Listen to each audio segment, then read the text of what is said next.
99% of people aren't interested in your brand for most of their thinking and waking lives. You've got to find something that is going to insert you into what is already a very busy brain. Welcome to the Persuasion Game, the Forge's podcast about growing brands and persuading consumers in the modern age. Good afternoon, Laura. How are you? I'm fine. I have, however, had the most horrendous commute, so I feel like the conversation we're going to have today is extremely timely, isn't it? It is indeed. We're going to be speaking to Chris Willingham, the Global Marketing Director at Brompton. Chris is going to be talking to us all about their brand new brand refresh, Life Unfolded, which is a way of bringing together their global audience of Brompton riders, everywhere from London to Japan to Korea to China, and how they've brought the different needs and use cases of a Brompton together under one brand platform in a way that harnesses and builds on the communities that they've built all over the world. Yeah, it's a really interesting take on a challenger mindset, isn't it? And I think what we're going to enjoy hearing is how to marry functional and emotional benefits, how to look beyond just sort of pure advertising in its oldest form. He's got some really interesting perspectives, and I'm hoping he'll give us a discount at the end. Let's meet Chris.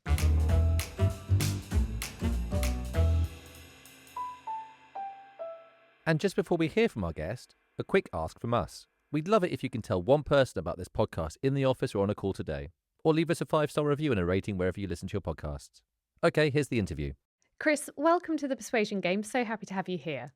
Very happy to be here. Thank you for inviting me. So you are now the lead at Brompton Marketing, but before that you were agency side. Can you tell us a little bit about your background? I've been agency side for a long time. So I started at Saatchi's back in the 90s, so I'm old. And then I went to an agency called Fallon, which is probably not as well known now, but for a period of time between about 2005 and 2008, it was possibly the hottest agency around.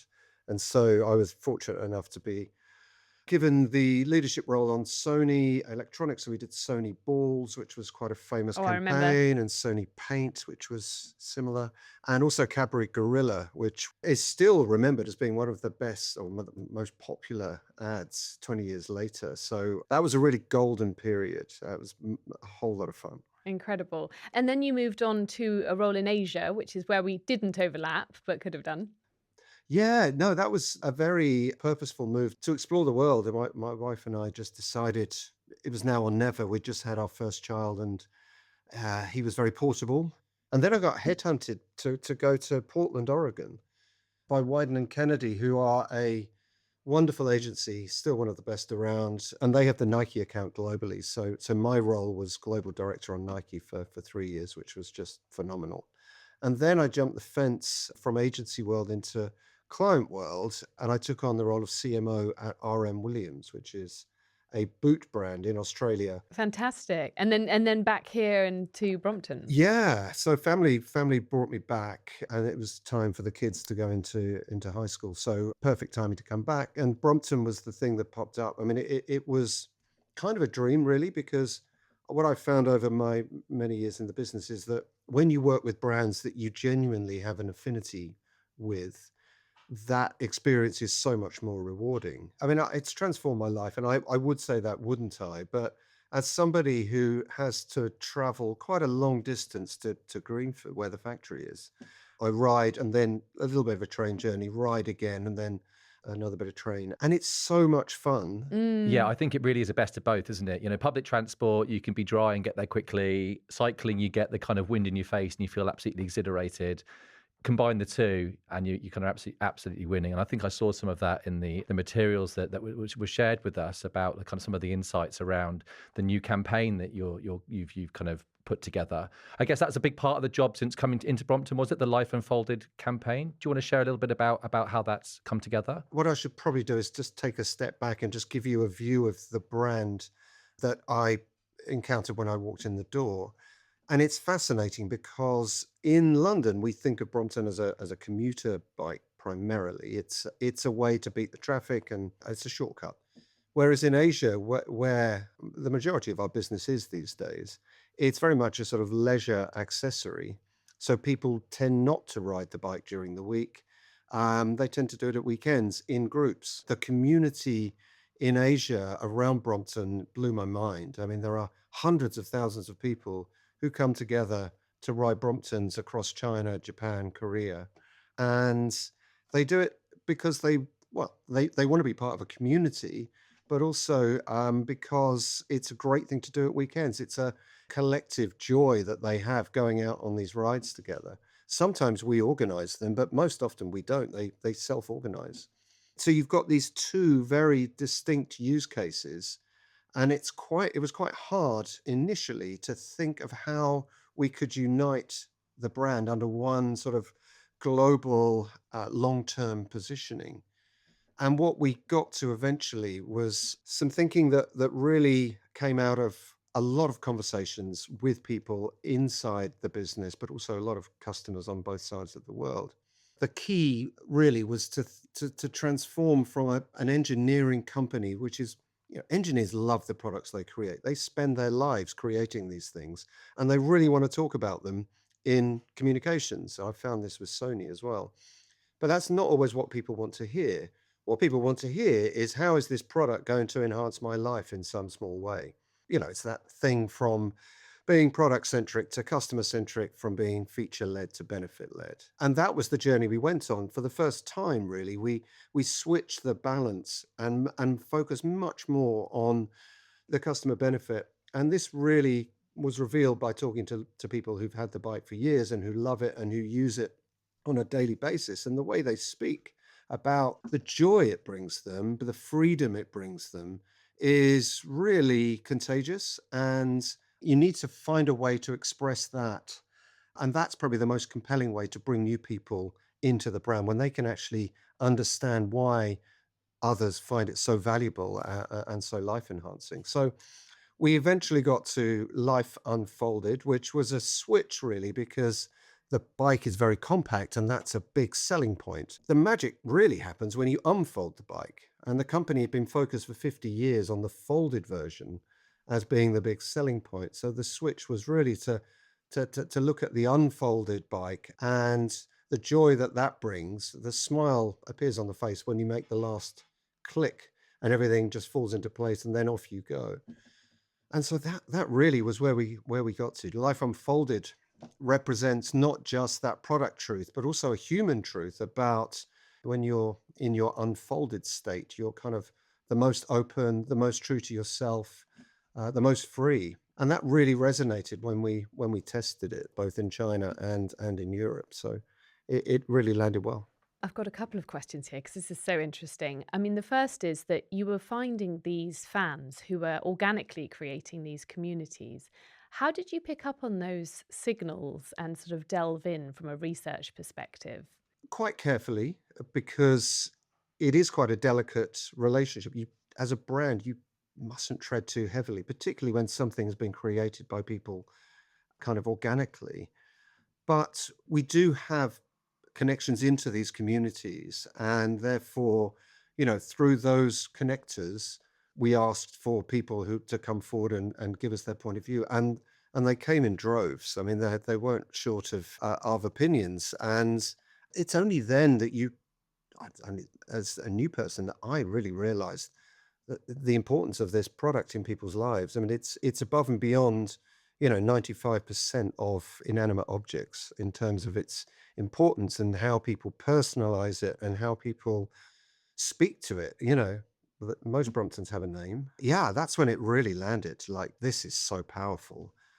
If we can tap into this strength of feeling for our product and share that across a much wider audience, it's going to be infectious. The other thing I was really interested to hear you say was everyone's thought about it as the folded bike, but actually it's when it's unfolded that you get to this interesting space. We hear so much in marketing world about DBAs and like what makes you distinctive, and often it has been that the bike is folded. Did you have to create a bit of a mindset shift, like get people to buy into, look, we can sell it another way in order to unlock engagement with this campaign? A little bit, but mostly I think the business was ready for it. Will Butler Adams, who's our CEO, the conversation with him was a big unlock, because he has championed this purpose that Brompton has, which is to create urban freedom for happier lives. That's a very powerful statement. And when I first saw that, I was blown away by it. Like this is a brand that's thinking way bigger than just the product. But they hadn't managed to find a way to take that from inside the business and express it in a way that was going to be meaningful to people in the real world. So that's really what Life Unfolded is. It's capturing that joy and the freedom that is represented within that purpose statement and making a promise about how it's going to change a life or change many lives, hopefully. Beyond the communication side of it, then, how is it permeating into like proposition or innovation and other products or new groups that you can build things for? How has it helped you unlock a different way of thinking about mobility? Well, I think it's helped the teams internally to just stop and think at the very beginning of the product development process about the customer and to have conversations, even if those conversations are more informative, because customers don't always know what they want, but to immerse themselves in the world of the potential consumer before they actually start work on the product development program, which is a very good start. But then we've got some amazing stuff in the pipeline, which I can't unfortunately talk about in public at the moment, which this proposition is going to help shape as we bring those products to market. And they are technically incredible. And I think in previous times, the focus would have been very much on that technical excellence and the leap that has been made in engineering. But whilst that is important to a small number of people, what ultimately is going to win and what everyone in the business is now really behind is the broader benefit and how it's going to make people feel as much as anything else. So, yeah, it's starting to sort of swing the pendulum away from that very ingrained and quite insular engineering mindset into one that is much broader and much more understanding of the sort of the wider world of the customer. I think that's really interesting what you're saying, Chris, about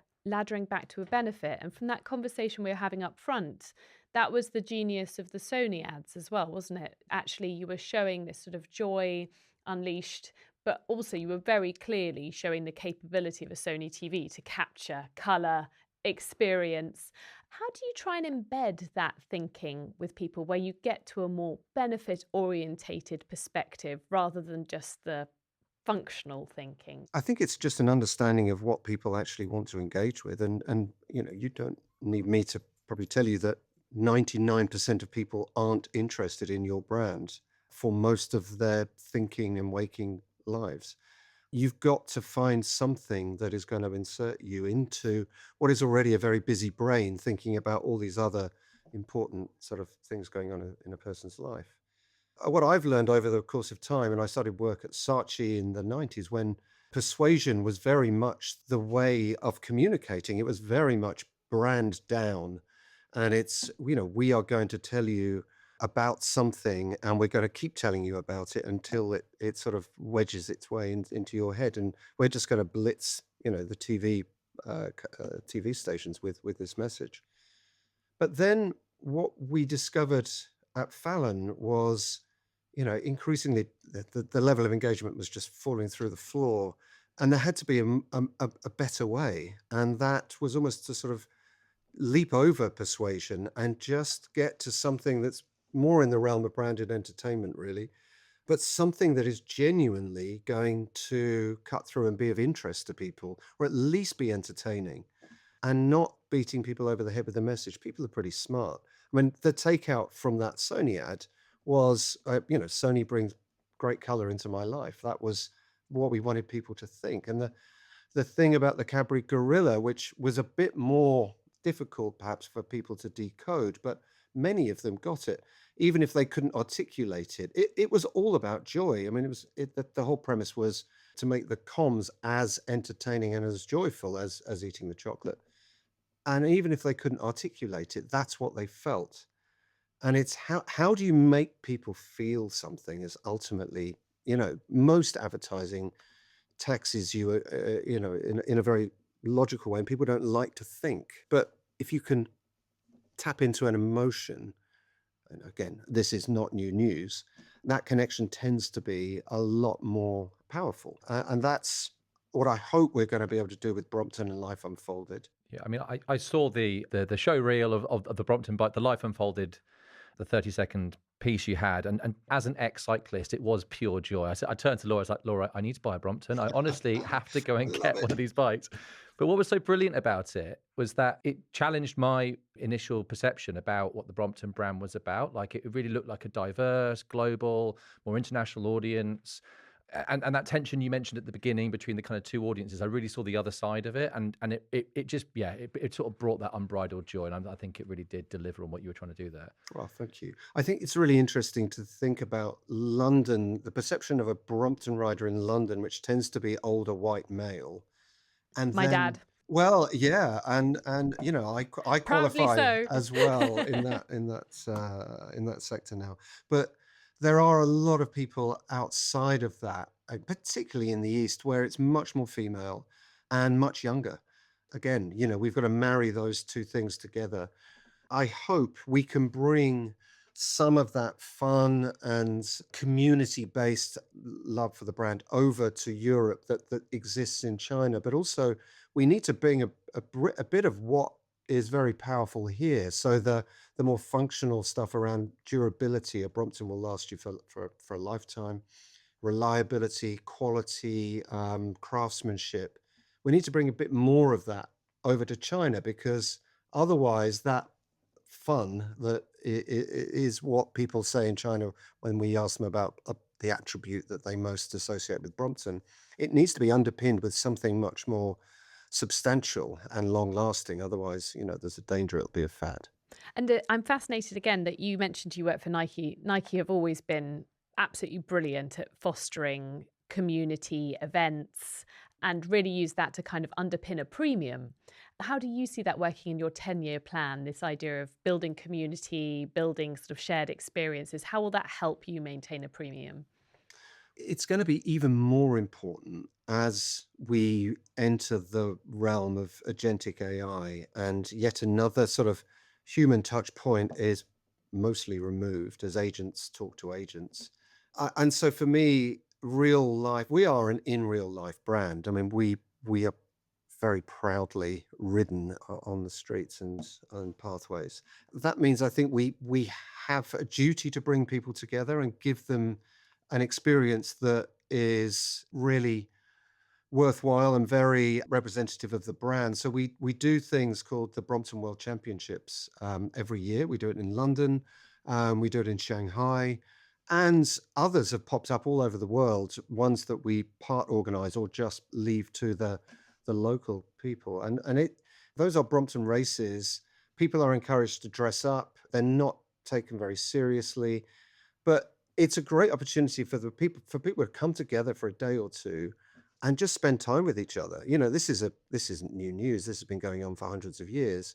People come together around a shared interest. The other thing that we are very focused on is a bit like Nike and their run clubs, is creating interesting sort of rides for our communities and giving them places to go which are going to be very Brompton friendly. So perhaps where they can get a free coffee or a free, a free bottle of water or whatever it might be. So in China we've got this program called Brompton Plus, which is exactly what that is.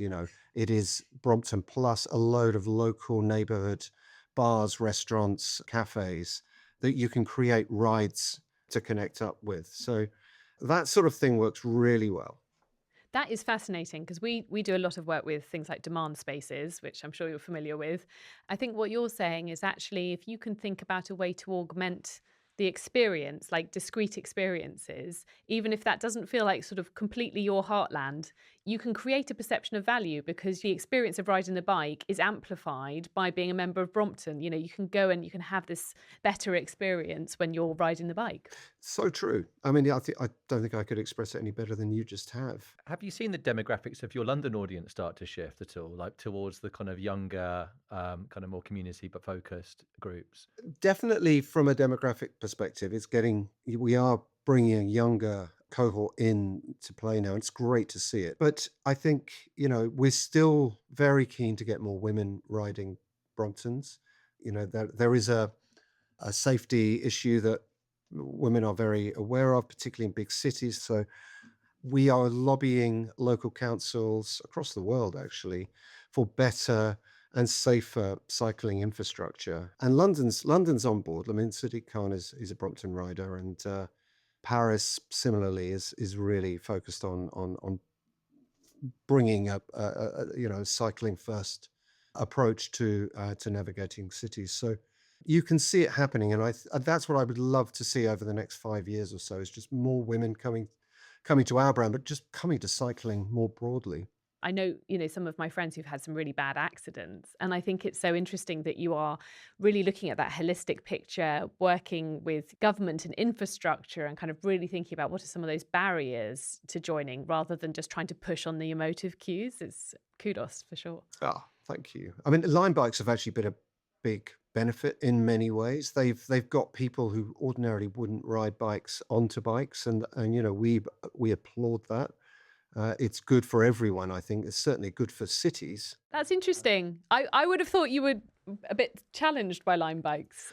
We are. What's your perspective? I mean, I think we're more open to it than not. I mean, yes, of course, we probably are seeing some sales that maybe would have come through that aren't coming through. But I think over the course of time, I think getting people into cycling, we will ultimately gain from that. Our brand is strong. People will start to think about owning their own bikes, particularly when they realize how much it costs to ride Line bikes on a regular basis in London. I was interested about the same thing. There's so many mobility options available. And I guess in somewhere like China or Japan, like even more so, electric scooters, driverless cars, the world is your oyster now if you want to get from A to B.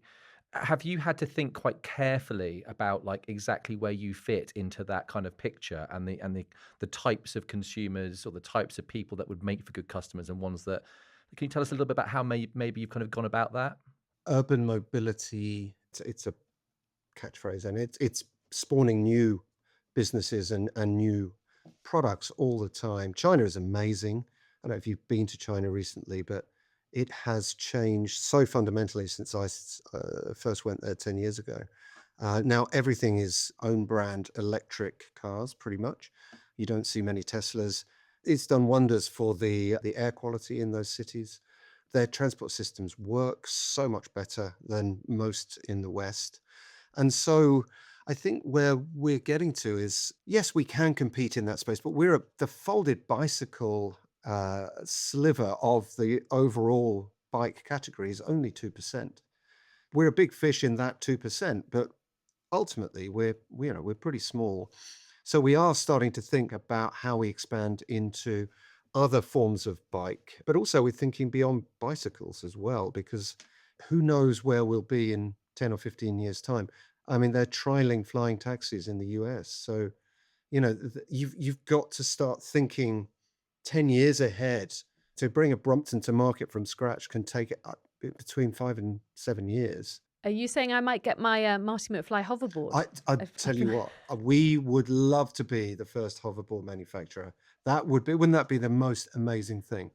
You would make every millennial's dream come true if you did that. No Man, pressure. We have a similar love of that movie, I think.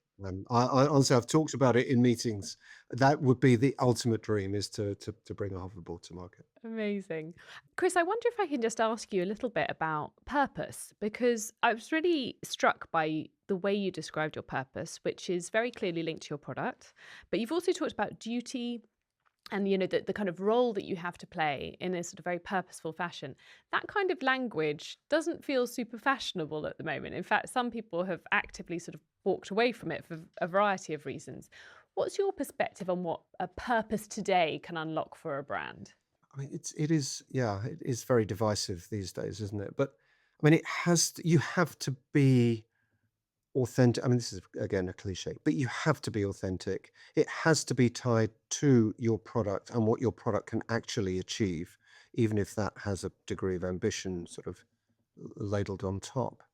And there were a lot of instances of brands who would claim to be purpose driven, but when you scratched the surface, you saw it was, there was a lot of smoke and mirrors, and a lot of it wasn't genuine. And you've got to be in it for the long term. When Andrew, who invented Brompton back in 1975, Andrew Ritchie, ultimately he was doing it for himself to help himself navigate what was then a very congested and polluted London. But he quickly saw the potential for it to unlock the city for everyone. And so from that DNA, I think we've always had this belief that we only really win if we can help change things in a way that is of scale. And we've been lobbying government for decades to improve the bike infrastructure and bike safety in cities, particularly in the UK, but now we're taking that to other cities around the world. When you're doing that and you've been at it for years and people can see that you are really genuine about it and that you are bringing others into that conversation as well to help make things better, I think it's got quite a lot of power. I think it speaks quite highly of who you are as a brand and the values that you hold dear. And it attracts the sort of people that we want to work at Brompton as well, people who genuinely want to make a difference in the world, people who have passion and have ambition, who want to channel it towards greater good. It's really important that we get that sort of person in the door, and because they're the future and they can help evolve and take this to the next level. Fantastic. Yeah. That's lovely. Thank you so much, Chris. We really enjoyed this. Yeah, Oh. really, really good. Such an interesting conversation. Thank you. Oh, bless you. Thank you. It's been great talking to you. Really enjoyed it as well. Pleasure. Thank you so much.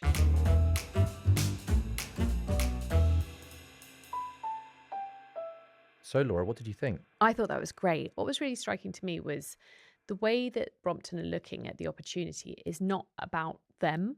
It's about cycling and about how to unlock cycling for people in the belief that they will benefit disproportionately.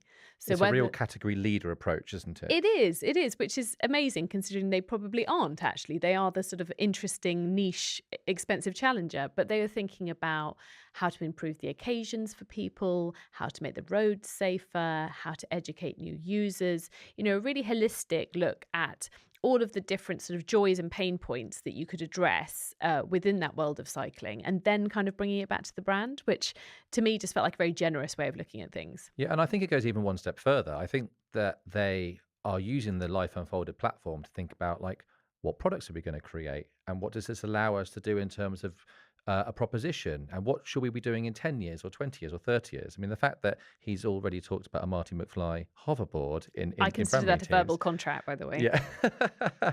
But I just think it goes to show how much bigger Life Unfolded is than just a brand platform. It really is almost a company strategy platform that allows them to kind of reach much further into the future. Yes, and I really liked what he was saying about purpose there. Purpose is much maligned. Purpose has sort of had a lot of high fashion and now it's sort of slightly in the doldrums. But I think what was really interesting was he was saying there is something we can do for people, and also we have a right to talk about it. And that was a kind of really interesting lens of, is it valuable and is it something we can own, which I just felt was like a sweet spot, and that was probably what gave them so much momentum behind the idea. Yeah, I think it just goes to show, doesn't it, that if you actually have a purpose already, like they have demonstrated over time, you can then articulate it rather than just thinking, oh, what are we going to say about ourselves, and then trying to kind of backpedal into how it works for your business. No pun intended. Well, what a great conversation. See you next time. See you next time, Laura.